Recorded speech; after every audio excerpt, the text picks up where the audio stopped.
মাধ্যমিকের বইয়ের 312 পেজের এই অঙ্কটা খুব ইম্পর্টেন্ট এবারের জন্য। 1+4x²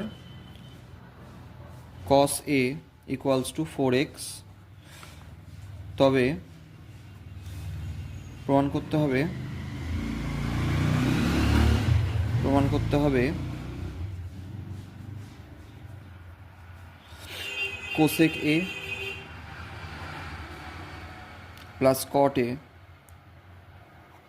= 1+2x by 1 - 2x। 1+4x² cosec a = 4x। Sorry, 1+4x² cos a = 4x। তাহলে cos a = 4x by 1+4x²।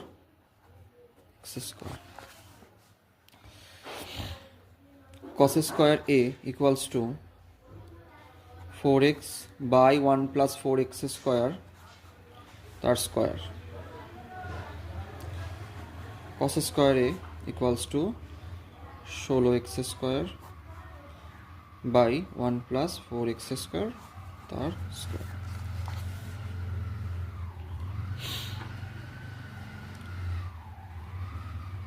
অতএব আমরা জানি কি sin square a মানে 1 - cos square a।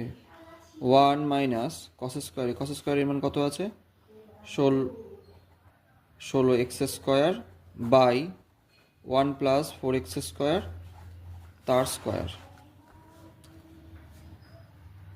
তাহলে ক্যালকুলেশন করতে হবে এটা।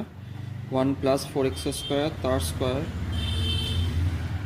1+4x² তার স্কোয়ার মাইনাস 16x²।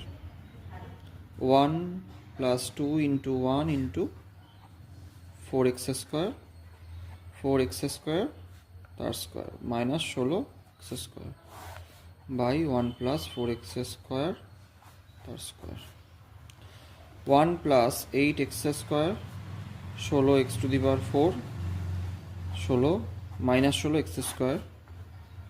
আর এখানে থাকছে 1+4x² তার স্কোয়ার। তো ক্যালকুলেশন করে আসবে -16x² প্লাস 8x² মানে -8x² প্লাস 16x⁴, 1+4x² তার স্কোয়ার।